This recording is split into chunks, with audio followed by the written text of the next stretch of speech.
What's up, y'all? Seth here with Renaissance Resurrection. Today is an awesome episode. We're going to be talking about the importance of competing up and why you must compete up if you ever actually want to achieve greatness in any area of your life. Specifically, we'll be talking about what it means to compete up. We'll talk about the 4 main benefits of competing up. We're talking about how to conduct what I call a categorical life audit, which is a system that I use to determine whether or not I'm competing up in each area of my life that I want to be great in.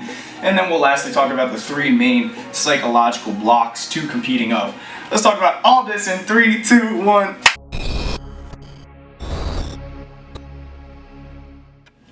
So before getting into it, I want to define who this video is for and who it's not for. I broke it down into person A and person B, and I know that's not very nuanced, but for the purpose of this video it'll do. So a person A is really who this video is for, and it's someone who seeks to be high performance and wants to be great in the things that they do, someone who wants to fulfill their potential that they have in their life, someone who's constantly evolving, trying to become a better version of themselves, someone that doesn't want to stagnate, and then someone who enjoys competition. If any of those describe you, then this is going to be a great video for you to watch. You should stick around to the end. And then person B, a lot of people are person Bs and they want to be person As, so if that's you, stick around. But a person B is someone who doesn't like competition, someone who seeks pleasure over growth, someone who's a little bit more passive and rolls with the punches in life versus grabbing life by the horns. So if you are a person B, I challenge you to stick around and challenge your ideology. You know, get some new ideas pumped into your brain, see if you agree with me, and if not, tell me in the comments why I'm wrong below. I love to have my ideas challenged. But with that being said, now we know who this video is for and who it's not for. So now with who this video is for defined, I'm going to go ahead and get into defining what exactly I mean by competing up, and then talking about 4 main reasons why it's so important if you actually want to be great at something. So the way I define competing up is comparing and competing with your abilities against people who are more skilled and experienced than you are. So, an example of competing up. Take, for example, the investor portion of my life, Investor Seth, okay? That's what I'm going to call it. So an example of competing up versus competing down is the following. It would be very easy for me to justify my ego, to feel super good about myself if I were competing down. If I were to have the mindset of, I know a whole lot about finance and investing, and I know way more than the average person, so I'm a great investor and I should feel good about myself. Yes, that's easy. Yes, that could make you feel good. But if you're trying to be great in something, why is your pool of competition an average person? Why are you competing against, why are you mentally justifying your ego against somebody who doesn't try to do what you do at the level that you're trying to do it? What it would look like to me for competing up, or what it would look like in this case, is compare me to Warren Buffett, compare me to Peter Lynch. That's who I compare myself to when I'm investing. And when you compete up like that, when I say, oh man, you know, I've done really well in investing this year, but compare me to Warren Buffett, I know nothing, I've done nothing. Compare me to the average person who is my age, I know a lot, I've done a lot, but I'm competing up. I'm desiring to be great, and I'm comparing and competing my abilities against people, Warren Buffett, Peter Lynch, who are more skilled and experienced than I am. And when you compete up, there's a plethora of benefits that I'm about to describe right now that enable you to catapult your growth and grow your identity and grow your skill set just because you choose to compete up. You choose not to compete down and let your ego get justified by nice little ego strokes of competing against people who aren't trying to do what you're trying to do like you're trying to do it. So now I'm going to talk about the 4 main reasons and the 4 main benefits on why you should compete up in every single category of your life that you actually want to be great in. So the very first reason that I believe that everybody should compete up if they're actually trying to be great in something is that it gives you humility. And when you're trying to be great in something, humility is non-negotiable. You have to be humble. You have to have humility. You have to be able to be grounded in reality and say, okay, if I actually want to be great at X, I have to look at people who have gone and been great at X. And by competing up, it gives you that humility, that humbleness to say, wow, someone who's actually great in that, I'm not even near that yet. But that's absolutely necessary because it keeps you grounded in reality on where your skills are at. So that humility and that humbleness that you receive from competing up and realizing that you're nowhere near the people who are truly great in the things that you want to do yet, it's very, very, very quintessential to you being able to actually become great at some point in the future. The second reason, or the second main benefit to competing up, is rapid growth. And that's because higher standards equal a higher growth rate. Whenever you're competing against somebody who's achieved at a higher level than you, and you're trying to achieve that gives you something to measure yourself against. If you're looking at somebody who hasn't even attempted to be great in the thing that you're attempting to be great in, you've already surpassed them. So there's nothing to measure yourself up against. So having those higher standards gives you a larger goal, which requires a greater growth rate. So it gives you more rapid growth. Now the third main benefit for why you should be competing up if you want to be great, is that it gives you more valuable relationships. So whenever you're a humble, growth-minded person who has humility and who's seeking rapid growth and who's measuring themselves up against giants versus people that you know, you will then attract other people that have that same mindset. You'll attract other humble, growth-minded people. Like attracts like when it comes to relationships, friendships. And just by you being that type of person, you will attract that type of person, and you will also, in a way, make the people around you that type of person as well, because people who associate with you become more like you, and vice versa. You become more like the people that you associate with. So a good measure, this is just a side note, a good measure of, am I a growth-minded person? Am I a humble person with humility? A good measure of that is, do people get more cocky and arrogant from being around you, or do they get more humble, less egotistical, and more growth-minded? What type of effect are you having on people who spend time around you? Do you make them better or do you make them worse? That's just a side note, but by you having that type of a mindset, you'll develop more valuable relationships.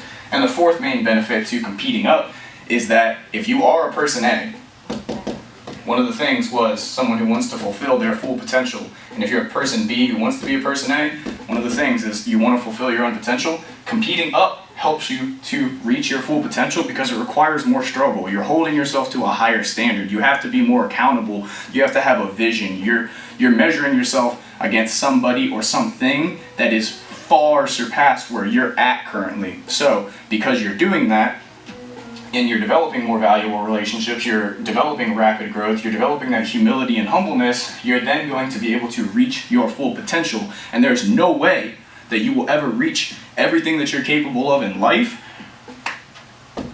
without competing up.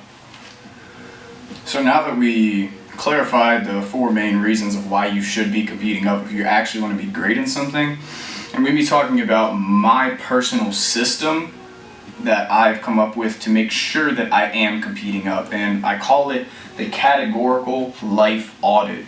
So what I do for myself is I break my life down into the main categories, and then I call those umbrella categories, and then I look at every single subcategory of that umbrella category, and those are called your niche. And then there's a very specific question you ask yourself about each one of your niches to determine whether or not you're competing up. So here's the system for the categorical life audit, and the example is with my life. So a categorical life audit of Seth's life, I have 5 main categories that comprise my life, my being, my work, my art, what it is that I do. And those categories are my technology that I work with and create, the training that I do, body and mind, my YouTube and the things that I'm creating, the content I'm creating to try to be of service to other people with my life, business, how I'm making my money, how I'm learning about growing and scaling businesses, entrepreneurship, and then music. These are the 5 main categories, the 5 main umbrella categories of my life. So you have to look at your life and say, okay, what are the most important broad things to me? And you break those into your umbrella categories to begin your categorical life audit. What are the main facets of your life, right? And then you can see tech is 1, training's 2, YouTube's 3, business is 4, music is 5, in no specific order though. Those are just the numbers to match it up so that you can get into the niches. So number one is tech, right? My umbrella category of tech breaks down into these different niches of what I'm doing. Cybersecurity, my programming skills, fintech, and then website design. My training category breaks down into my lifting, am I getting stronger, my cardio, and then my mixed martial arts. I love fighting, I train fighting, and I've recently actually joined a way higher level gym too, so again, trying to compete up in all areas of my life. The third category, umbrella category, is my YouTube video, but the niches of that are what is my content quality, what is my frequency, and then I have to measure that against what are other channels that are creating tech content, finance content, personal development content, etc. And then business, I have to break that down into marketing, finance, investing, and operations. Each one of those different niches comprise my business interests. And then music, I play saxophone, I play guitar, I play piano. So each one of these are the niches of each one of my umbrella categories of my life. So here's how you determine if you're competing up in life. You look at every single one of the niches and you ask, very simple, very old question. Am I a big fish in a small pond, or am I a small fish in a big pond? So for me, I would say cybersecurity. Am I a small fish in a big pond? Am I someone who only talks about cybersecurity with my friends and makes myself feel super smart because I know more programming than the average person and I know more about cybersecurity and InfoSec than the average person? Or am I a big fish in a small pond, or am I a small fish in a big pond? Am I associating? Am I hanging out with people? And am I making connections with people? Am I consuming content from? Am I measuring myself against people who are way ahead of me? Like Pierre Vlad, the owner of Jumbo Plus Cybersecurity, the app that's helping us to defend ourselves and our privacy against big tech, you know what I mean? Am I competing against a giant, or am I competing against someone who's not even trying to do what I'm trying to do? You know what I mean? Are you a big fish in a small pond, or are you a small fish in a big pond? Same with programming, fintech, web design. Am I a big fish in a small pond, or am I a small fish in a big pond? You have to ask that for every single one of these categories. And then, if you find that you are a big fish in a small pond, you have to find people who are role models for you that are far ahead of you. So say I did my categorical life audit, and I went in my business category, my umbrella category of business, and I got to the investing, and I asked myself, am I a big fish in a small pond, or am I a small fish in a big pond? And I found that I was a big fish in a small pond. I was transparent with myself, and I said, yeah man, I'm not actually competing against anyone who's great in this. I'm just justifying my ego against people who aren't actually trying to do the thing that I'm trying to do. Then I would have to say, okay, well, who can I compete with? Who is great at this thing? And you have to find mentors, even if they're digital, and start consuming their content. Compare your accomplishments to their accomplishments. Compete up. You have to start competing up if you find that you are a small fish in a big pond, or if you find that you're a big fish in a small pond. Now, there are certain blockages to people being this transparent with themselves in order to be able to conduct a categorical life audit, and there's three main ones which I'll be discussing now. So as I'm going through these three main blockages, I just encourage you to be transparent, be open, be honest with yourself, and don't expect perfection from yourself, because these are all things that I've struggled with as well in my life. Nobody's perfect, and these are things that I have to battle against, things that I have to constantly check on myself and make sure that I'm not falling into these traps. And the best thing is to be aware and conscientious of the fact that these traps do exist and do prevent you from competing up, so that you can recognize if one of them has a stronghold on you. And so the best thing that I can say is don't be afraid of the truth, and be honest and transparent with yourself as I'm listing these things off to see, is this affecting you negatively? So, and is it blocking you from competing up? Now the very first, and I think honestly the most common block to competing up is ego. It's the fear of being exposed. It's not wanting to sacrifice the feeling of I'm great.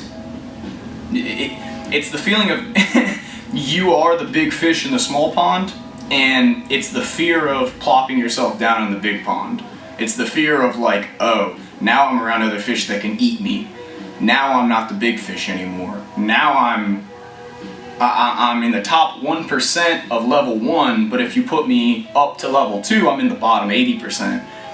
And that fear of being exposed, that is ego. And ego stops so many people from going to the next level. So you have to ask yourself, you know, do I have a fear of being exposed? Do I have a large ego that I'm afraid of getting popped if I go to the next level? And if the answer is yes to that, my answer to that is go anyways. Don't live a life of false ego justification. Don't live a life of being great among average people. Go anyways. Put yourself around people that are going to challenge you. Go through that ego death. It's the best thing for you. The second block to competing up is laziness. People who just don't want to do the work.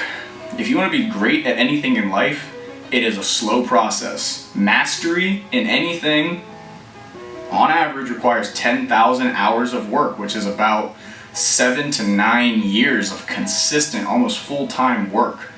So laziness will absolutely stop you from becoming great and going to the next level and competing up, because you're just like, man, I'm already good at the level that I'm at. If I go up to that next level, it's gonna be like I'm restarting all over again from where I began. You know, I'm gonna have to feel like a beginner again. And my answer to people who are lazy is, what else are you doing with your life if you're not getting better? What else are you doing? Wasting your time, wasting your potential, not becoming the best you can be. And honestly, I find that selfish, because if you're not becoming the best that you can be, then that means that there's people that you could help in life by being your best self, that you could inspire to do the same, that you're not because of laziness. And I find that extremely selfish. But that's one of the main blockages to people competing up, is they're too lazy to compete at the next level. And again, my answer is go anyways, and what else are you doing with your life if you're not getting better? And then the third and final block to competing up is complacency, the lack of desire to be great, someone who's satisfied at the level that they're at. And I can't give you desire to be great. That's something that I don't have an answer for. If you're complacent, if you're not fired up, I can't give that to you. You have to find a reason bigger than yourself to be inspired to do something. That's not something that I can give you. But that is a big blockage to somebody competing up. So let me just look through here. Yeah, I believe that's everything that I have for you guys today. I mean, if you really like this video and it resonated with you, I'm gonna link either on somewhere here on the screen or down in the description below. There's this video by Patrick Bet-David on the YouTube channel VALUETAINMENT. It's called Living to Your Maximum Potential. I'm going to go ahead and link that, and he talks even more about what I just discussed here today as far as going to the next level and competing at the next level. So if you enjoyed this video, you'll most definitely enjoy that. I consume a lot of Patrick's content, so definitely would want to check that out. But yeah, guys, I mean, other than that, I really hope this resonated with you. I hope this gave you the spark that you need to compete up. I hope the categorical life audit system gives you a framework for you to be able to assess yourself and where you're really at in the things that you're trying to be great in. I hope I convinced you on why you should be competing up in life. And I hope you take this information and do good things with it, share it with other people. And with that being said, if you would like more from me, I make personal development content, I make finance content, I make tech content. I might eventually start putting my fighting stuff on here, you know, who knows. I mean, this is just a journey. I don't know where it's all going to end up, but if you would like more from me, please hit the subscribe button down below. Click that little bell so you don't miss any new videos from me. Follow me on social media so you don't miss my announcement for my next video. You can find my link tree with all of my platforms: Instagram, Facebook, LinkedIn, TikTok, YouTube. Everything is down below in the link tree. And other than that, guys, this has been Seth with Renaissance Resurrection. I really hope I imparted some helpful knowledge on you today. Thank you, everybody. I'm out.